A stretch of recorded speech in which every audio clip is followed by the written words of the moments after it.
मागील 4 ते 5 दिवसापासून परभणी शहर आणि जिल्ह्यामध्ये उसंत घेतलेल्या पावसाने आज पहाटेपासून पुन्हा एकदा जोरदार हजेरी लावली आहे।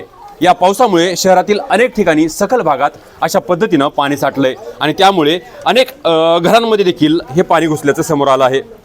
पहाटेपासून सुरू झालेल्या या पावसामुळे जे नदीकाठची शेती आहेत आणि ज्या ठिकाणी जनावरांची गोठे आहेत त्या ठिकाणी देखील नुकसान आहे। तर शहरामध्ये जर आपण पाहिलं तर अशा पद्धतीनं घरामध्ये पाणी घुसलेलं आहे आणि या पाण्यामुळे घरातील एकूण जे काही साहित्य आहे त्यामध्ये धान्य असेल, कपडे असतील, विद्यार्थ्यांचं शालेय साहित्य असेल ते सुद्धा पूर्णपणे असं भिजून गेलेलं आहे आणि त्यामुळे आता या शहरी लोकांना, शहरी नागरिकांना देखील या पाण्याचा मोठा फटका बसतोय। आपल्यासोबत शहरातील काही नागरिक आहेत, आपण त्यांच्याशी बोलणार आहोत। मावशी, काय नुकसान झाले, कसं नुकसान झाले? ज्वारी गहू सगळं भिजलं, घरात पाणी घुसलं, आम्ही वरी जाऊन बसलो। 4 वाजल्यापासून पाणी चालू आहे, लाईट गेलेली आहे। मावशी, तुमच्या घरामध्ये काय काय नुकसान झालेलं आहे? आमच्या घरात सगळे विद्यार्थ्याचे पुस्तकं वगैरे सगळे विक्रीचं सगळं भिजलेलं आहे आणि आमचं बरेच नुकसान झालेले। लाईट नाही आहेत आणि वरती बसलो होतो। पाऊस कधी सुरुवात झाला मावशी? तुम्हाला कसं समजलं पाणी वाढलं? पाणी वाढलं म्हणून आम्हाला घरात पाणी आलं म्हणून त्यांनी माहीत झालं।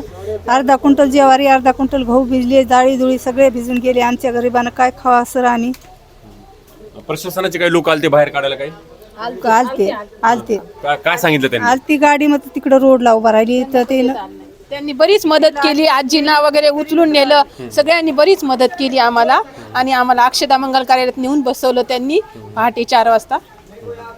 घरातील विद्यार्थ्यांचे दप्तर असतील ते पूर्ण भिजलेले दिसते। घरातलं सगळं शालेय जे साहित्य आहे किंवा आता आम्ही व्यवसायाला होतो, व्यवसायाचं जे सामान आहे ते पण सगळं भिजलेलं आहे आणि धान्याचं पूर्ण नुकसान झालेलं आहे। रात्री 4 वाजल्यापासून पाऊस आहे, 4.5 ते 5 फुटापर्यंत पाणी आलेलं आहे आणि रात्री लाईट गेल्यामुळं अंधारात पण काही दिसत नव्हतं, त्याच्यामुळे साप वगैरे असे पण आम्हाला दिसले। त्याच्यामुळं भीतीनं सगळ्यांनी आम्ही आपत्ती व्यवस्थापनाला फोन केला होता। त्यांची काही 4-5 लोक आली होती, त्यांनी आम्हाला रेस्क्यू केलं, अक्षदामध्ये थांबवलं। आता सध्या घरांमधली काय परिस्थिती आहे? आता घरामध्ये नाल्याचं पूर्ण पाणी गेलेलं आहे, जे अतिशय घाण आणि संडासचं सुद्धा जे घाण पाणी आहे सगळं आता घरामध्ये गेलं आहे, सगळं धान्यामध्ये ते मिक्स झालं आहे आणि आता आमचे खायचे सुद्धा वांदे आहेत, म्हणजे आता आम्ही काहीच करू शकत नाही। हो, काय सांगाल, कशा पद्धतीचं नुकसान आहे आणि प्रशासनाकडून काय सांगण्यात आले तुम्हाला? प्रशासनाकडून आज सर कुणी आणखी भेट दिलेली नाही, तहसीलदार असं कुणी असं। तर हे पहाटे 4 पासून पाऊस चालू आहे, संपूर्ण आमचं उद्ध्वस्त झालं, सगळं काहीच राहिलं नाही। काय मदतीची अपेक्षा आहेत आता सरकारकडे? सरकारनं आम्हाला मदत द्यावी पैशाच्या स्वरूपात। माझी पिठाची गिरणी आहे सर, मोटर सगळी पूर्ण बस्ट होऊन गेलेली, किराणा दुकान आहे, किराणा दुकानात पाणी गेलेलं आहे, सगळ्या धान्यामध्ये किड्या झालेल्या।